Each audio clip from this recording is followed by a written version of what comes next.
Okay, I'm going to make a recording of my presentation just in case the connection becomes weak.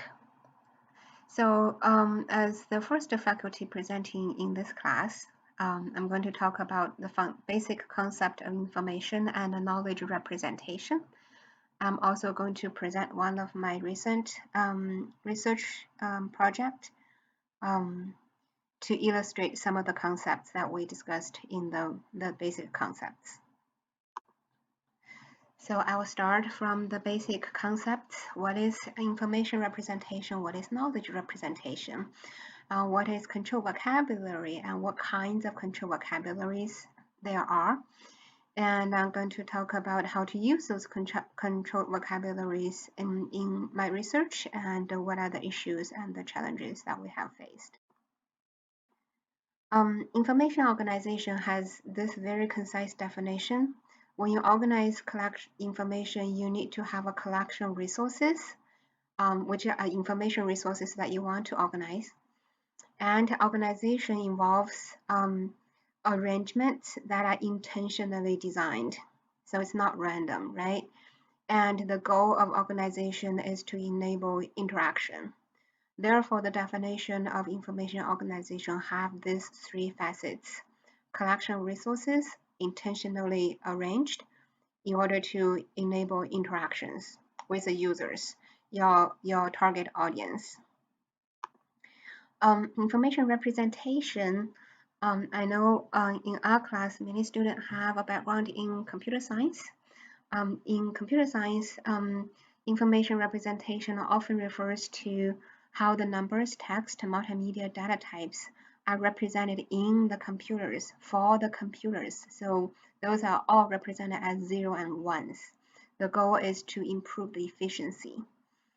So there are lower level representations as compared to information representation concept in the information science. In information science, we represent information for human access, for human consumption. Therefore, we study how to record information in a format that computer can act upon, but also allow human beings to access information. So they are a higher level of representation. When we talk about information representation, we must talk about metadata. Metadata is data about data. I don't like that definition. My definition, metadata is properties of information objects. So any information objects, anything carries information. Flight tickets would have metadata of date, time, city, class, price. People could have name, your current location, your shopping style. Those things are all properties of these information objects that's of interest to some applications. Those properties need to be described in order for the user to access information through that access point.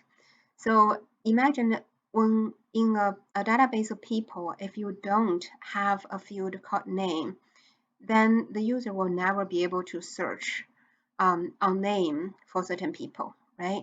If you don't have a field called location, we will never be able to search people based on location.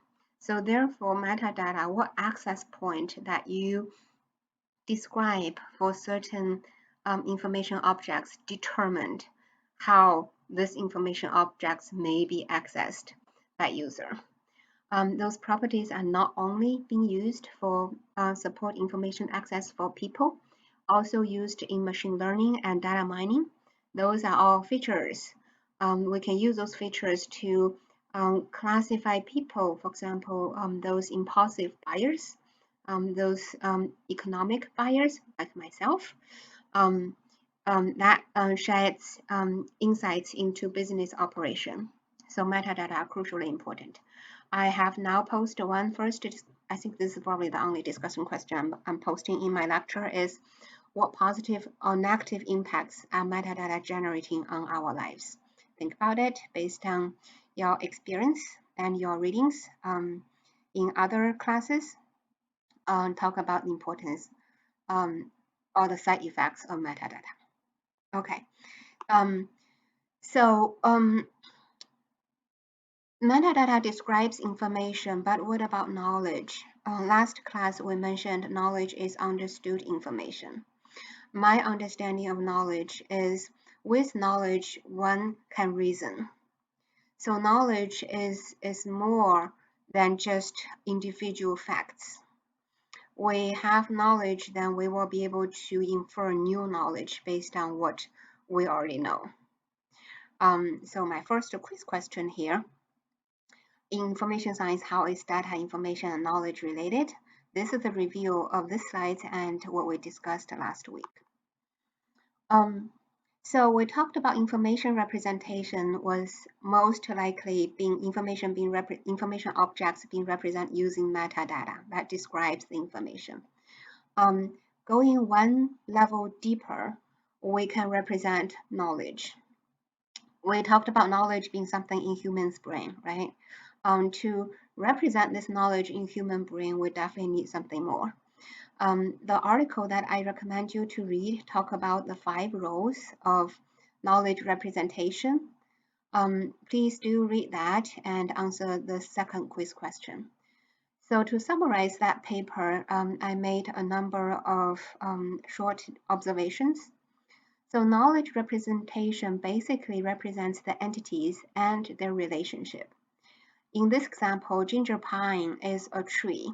Ginger pine is an entity. Tree is an entity. And I created a relationship between these two entities. Ginger pine is a type of tree. Okay?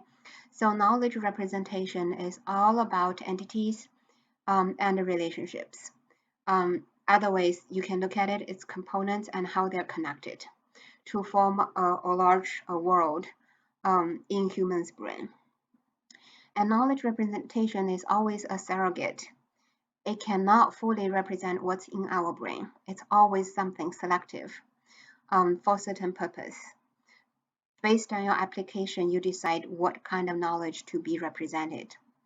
And knowledge representation is based on ontological commitments. Ontology studies the existence of the beings. So anything that exists, how they exist, how they relate it to other things, those are ontology. So how things are related to what, and what things need to be selected, those are all ontological commitments that we need to consider when we create a knowledge representation. Knowledge representation is intertwined with reasoning because the basic reason that we want to represent knowledge is to enable reasoning, to infer new knowledge based on what is given. Therefore, the way that you represent the knowledge affects the reasoning efficiency. There are multiple knowledge representation language has been proposed. Some are more powerful but less efficient when you do reasoning. Some are less effective in terms of represent knowledge but very efficient in reasoning. So this is a trade-off.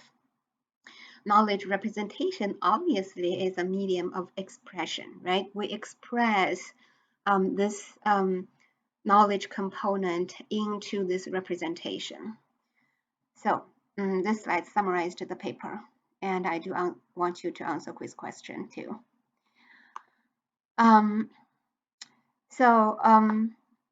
Now we have go through different levels, and I want to use example to reinforce the idea.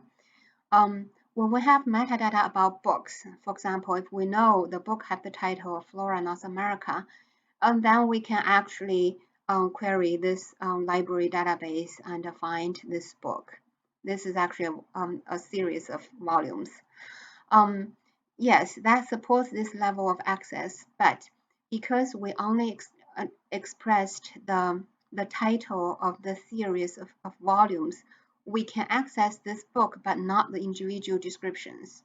So this is one individual description. If we want to find description about certain plant with this name, we cannot use this level of representation. We have to go deeper. we have to expose this is actually the name, and this is a common name, ginger pine. And this paragraph talk about naming history. This paragraph talk about how the plants look like. You have to have detailed representation of this document before we can actually access those information, right? Go down to the morphological description paragraph, which is here. If we use XML to mark them up, we use tag to tell the computer every sentence, what does that mean? What does it describe? We will be able to use this level of representation to support information retrieval or text mining tasks, which is more specific. For example, I can find with those facts being extracted, we can answer the question, find all the trees that are taller than 25 meters, right? A library's cataloging system will not be able to support this kind of query. We can do fine-grained information retrieval and get those details. You can almost think we have converted text into a database, and then we can perform database-like query on those facts, right? So those are different level of fact extraction.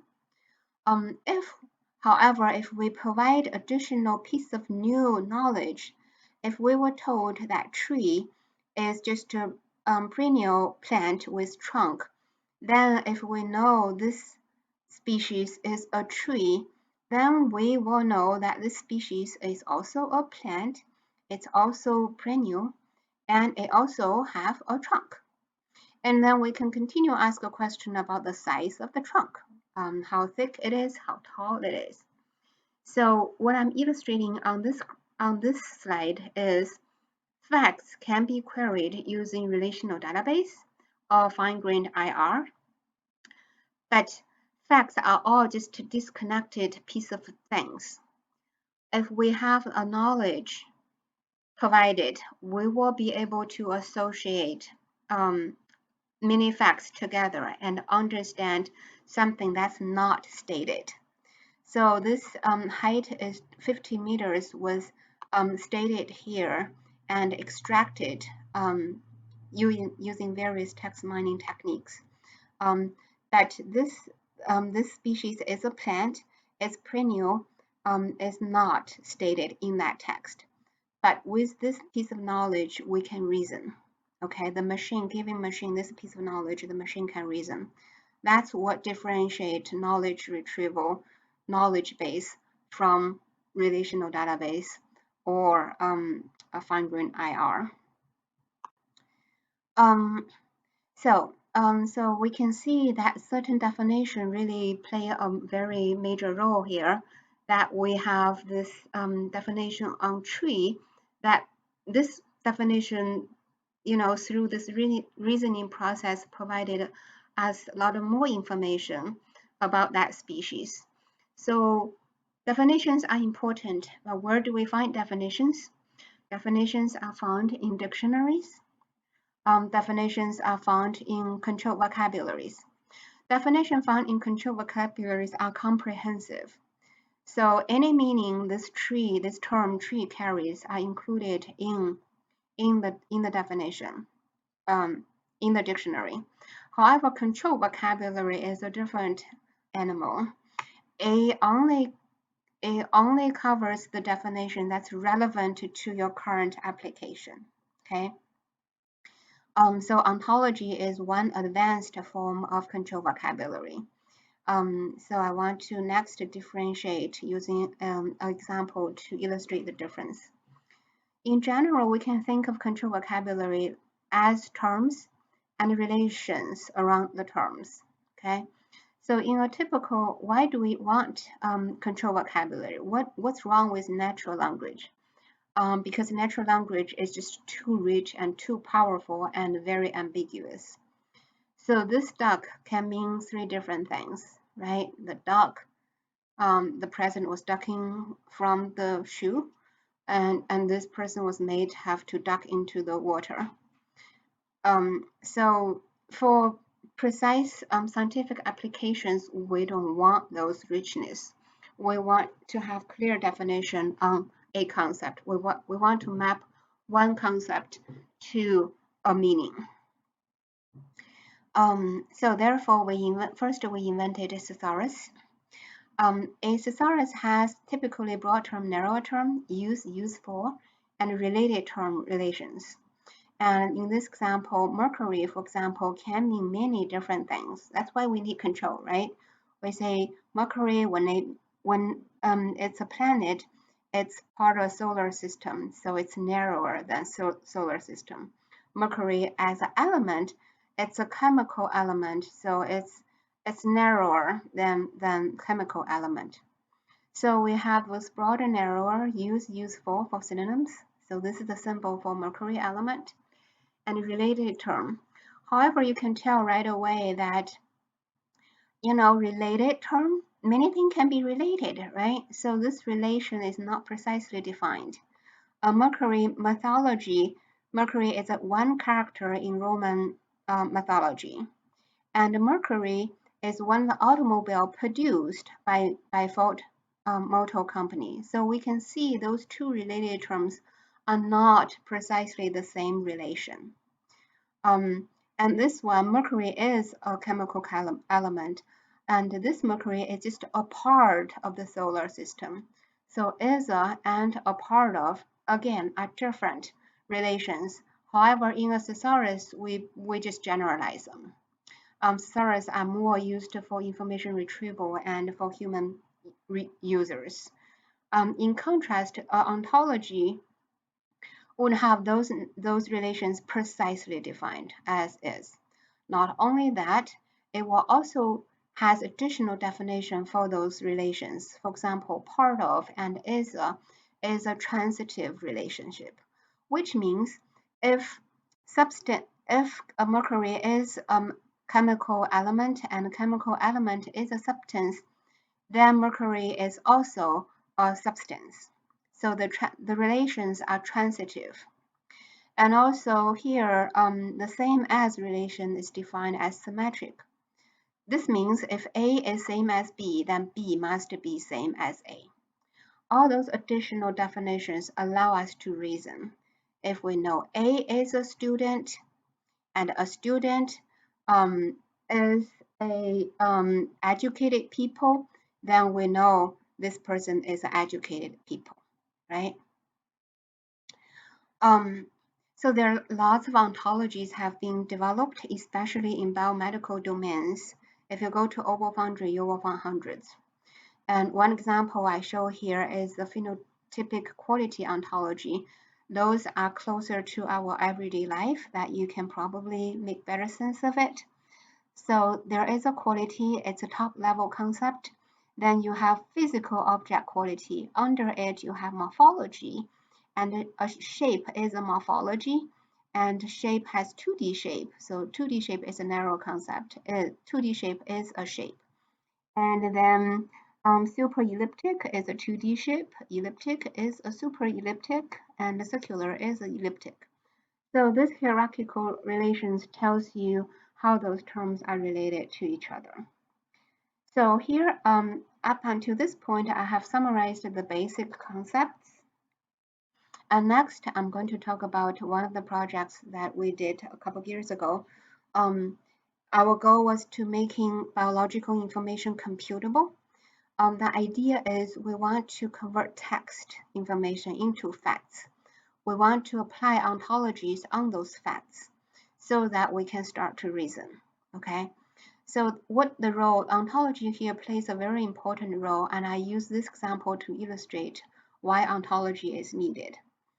Let's see, in biology, we care about colors. The plants, the flower have different colors. But we want to study how is a pink flower very similar to a red flower versus a purple flower. So we need to compute similarity. Well, lots of research, biology and medicine is all based on comparison. So similarity formed based on meaning is fundamental to all of those research. If we compare similarity of red and pink as colors, if we do a lexical-based comparison, those two words are not the same. They don't even share a letter in those two words. Therefore, they have if we do lexical-based comparison, their similarity is 0. There's nothing similar between red and pink. However, if we put ontology into this, we will be able to see that red and pink are very similar, because in ontology, this pink is a type of red, right? So you can think of red as a color, and color is a morphology, and morphology is those qualities. You can see it has very long shared paths between red and pink is a red. Therefore, they're more similar between red and pink versus red and white, for example. So ontology help us to instill knowledge component into it to enable semantic-based comparison. Okay, so in the rest of the 10-minute time, I think I will introduce this experiment. So we did one experiment that involved 3 ontologies from oval boundary. We have anatomy ontology, Ubra ontology. It covers anatomic structures of organisms. And BSPO, which is biological spatial ontology, which covers the direction and regions. Anterior region, for example, posterior region, those components that's defined based on the spatial location. And we have quality ontology that we earlier looked at it. It colors color, shape, size, pubescence, and other physical characteristics of those anatomic structures. Okay. Our task is to convert a text description like this into an ontological statement. So the blue one is the text that human can read, fusion of distal cobble bone 1 and 2 absent. This basically means that the distal cobble bone, first and second distal cobble bone, are not fused. Okay. To translate this human readable character into the ontological statement, we call it EQ statement. It's entity and quality, right? We will have to convert it into this bone, distal cobble bone 1. This is the ontology term in the ontology Ubra. This distal cobble bone 2 is also ontology term in the ontology Ubra. And then we use the petal term separated from the petal ontology to link those two. So you can see this EQ statement, distal cobble bone 1, separate from distal cobble bone 2, says exactly the same thing as this human readable description. We convert it into a formal ontological structure so that we can use this to reason. Computers will not be able to read text like this, but the computers can read and reason or using formalized expression like this. So this is the knowledge representation of this piece of information. And you can see that sometimes this character, this one short text, can be converted to a highly complex EQ. This E entity alone is, well, involved, I don't know, 5, 1, 2, 3 part of relations. Yeah, so it can be complicated. So our experiment we did is designed in this way. So we have an algorithm. I was responsible for developing the algorithm. We call it Carapasso plus EQ, so CPEQ. And the project team also have 3 postdocs curators. They are biology scientists. They are familiar with the biology, and they can read the text description and convert them into EQ. And the machine will also be given the text description and convert that into EQ statements. In the experiment, we selected 202 characters from a variety of different species descriptions, and the 3 postdoc curators created EQ in two different rounds. In the first round, they just use the text that we saw earlier, this brief text, and create EQ. We call it naive round. The second round, we call it knowledge round, where the curators actually can go out and look at the full text of the article, can find other reference books, go online, search for whatever they need, but they cannot talk to each other. So they did 202 characters in the naive round, and then they did again 202 characters in the knowledge round. They used the three ontologies that I introduced earlier. During this exercise, curators sometimes will want to use certain terms, but the terms are not included in the ontology.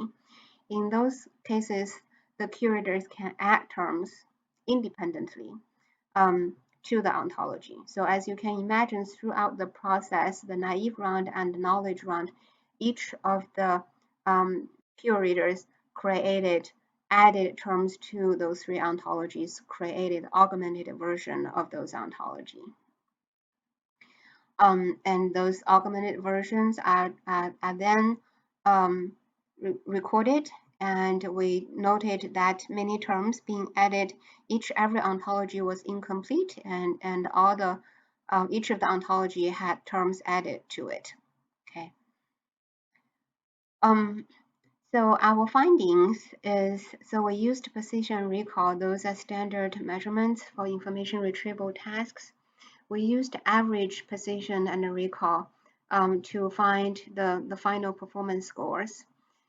Using the initial ontology, the algorithm achieved this 0.36 position and recall. And then remember, the ontologies were augmented with the terms being added to the ontology by the curators. When the algorithm was performed or doing the task using the augmented ontology, the performance increased. And curators, so again, it's average position, right? We compared, this EQ was compared to each of the curators. So algorithm's performance was compared to each of the curators and find the average. And curators' performance were compared to each of the other two curators and find the average. Okay, so all those performance differences are statistically significant. So we know that curators performed the best. The humans, the algorithm was lower, significantly lower than the curators. What really got me curious at this point, I look at this finding. We went through and we checked. We used three more different methods to compute this position recall, because I personally found the curator performance was too low than what I had expected. But we tried a total of 4 different evaluation methods, and we see that the result was correct, that curator was performing at that level. Remember that we had not naive and knowledge round. Although the curators made significant changes in their curation result, in their EQs, it did not make their results agree with each other more. So the 3 curators' results are still not consistent. The agreement were at this level in 2 rounds. I think we summarized that.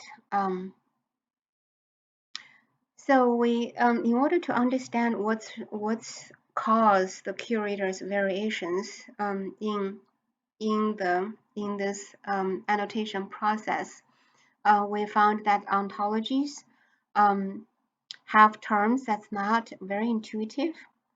So a curator, when they try to convert tooth crown distinct from root, they used petal differentiated. But differentiated is a cellular potency, which talks about whether this cell might be developed into some other cells. It's not whether the tooth crown is actually look different from the tooth itself. So distinct from does not match to differentiate. And also petal for separate from, the concept of separate from, we have the petal has separate from, far from, adjacent, in contact with. All of those can be actually represent the concept of separate from, and all of those has been used. In contact with can be negated, so you can be not in contact with. So that creates variation too.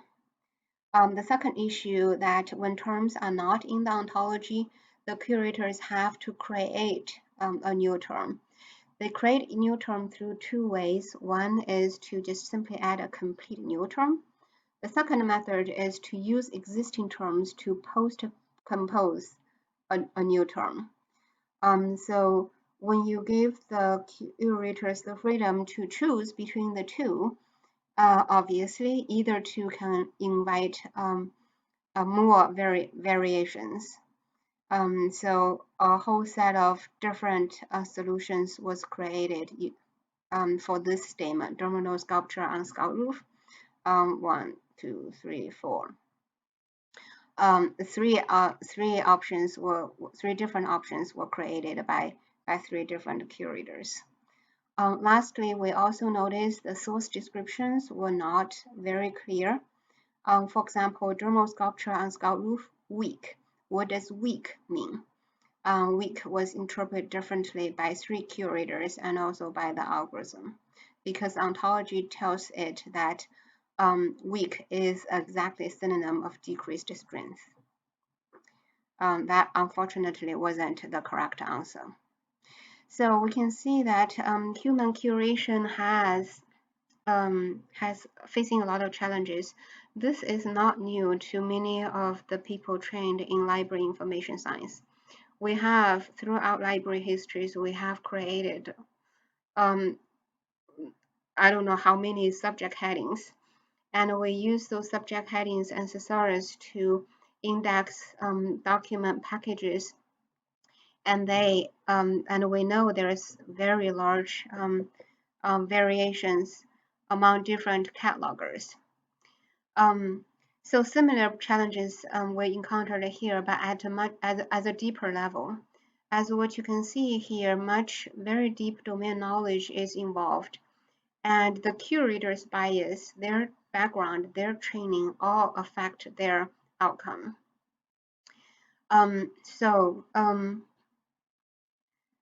With that, identified that problem, so I thought that we could probably try a different way to produce computable data.